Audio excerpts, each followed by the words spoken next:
Okay, paano nabuo ang vision? Una-una po, nag-start po kami pandemic era po. Well, individually po, meron po kaming pinagkakaabalan po. Like po si Fran, sumasali po siya sa mga singing competition. Like si Sam, ma-acting po. Si C13, galing pong Korea, nag-train po siya doon. Then, nagbuo po yung company, which is yung cornerstone po ng group. Then, kami po yung napili, handpick po. Hanggang sa, yun, sunod-sunod na po. Sumunod po si C13, si Sam, and then last po si Franz. Yes. Ganun pala yun. Wow, pandemic time. Ano yung fetus pa lang kayo nun?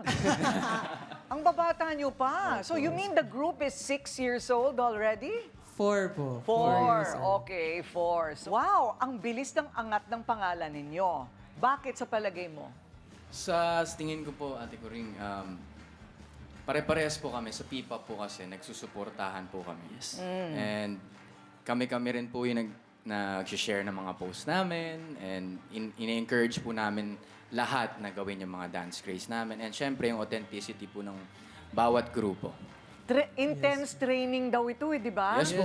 Sobra po. Siya, nag-Korea ka pa. Opo. Anong ginawa sa'yo doon? Pumunta po akong Korea para sumali sa isang survival program show para bumuo ng K-pop group. And then, unfortunately, hindi po ako nasali po doon. After nun, skin-out po ako ng isang Korean management. And then, nag-train po ako for 2 years. And then, dahil pandemic, umuwi po muna ako sa Philippines para samahan sana yung family ko. And then, thank God, napunta ako sa Cornerstone at nakilala ko po ang aking mga brothers vision. Ang galing, ano? Opo. Grabe, pero teka muna, talaga tinuturuan ba kayong kumilo sa parang Koreano? Ah, Or ano ba ang ginagawa? Siguro po, ang training po namin is for performance po talaga. Mainly for performance, ganyan. For singing, dancing, and pati na rin po sa conditioning po ng katawan. Okay. Like yung sa paghinga, yung sa yung sa stability po, ganun. Pero yung training po namin is nag-train po sa amin mga Filipino trainers po talaga. Yes po. Yes po. There's a certain look. What about the sound? Hindi ba iba yung sound ngayon? At napakatindi ng kompetisyon.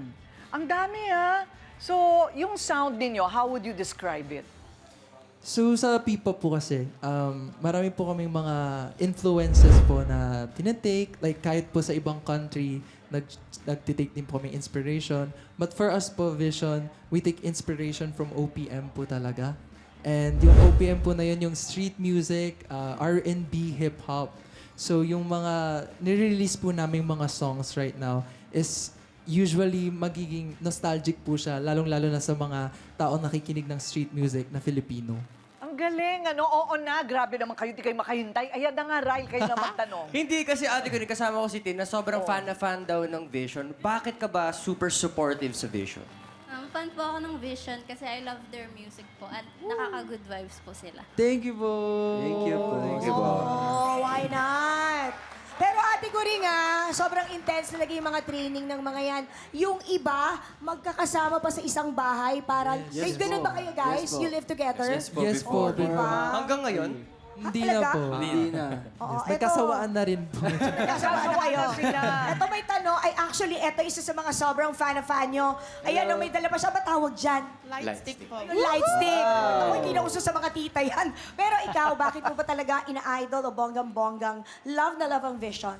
Yes, nagustuhan ko po yung Vision because they're very passionate, they're very talented, they're over the top, so pwedeng ilaban sa international stage. Yes naman! Grabe! I so agree. Naku, ate ko ring agree. Agree. Alam mo, yung galing ng Pinoy kasi talagang nadidiscover na unti-unti, di ba? In other parts of the world, even in Hollywood. So, saan nag-perform na ba kayo abroad? Yes po. Actually, second year po namin nag-tour po kami kasama po ng mga seniors po namin sa Cornerstone. Sina Ate KZ, sina Ate Yeng, yes po. Ate Kayla, marami rin po. Sina Sila Papa Kuya P po. Eric. Yeah. Sa US po, sa US and Canada.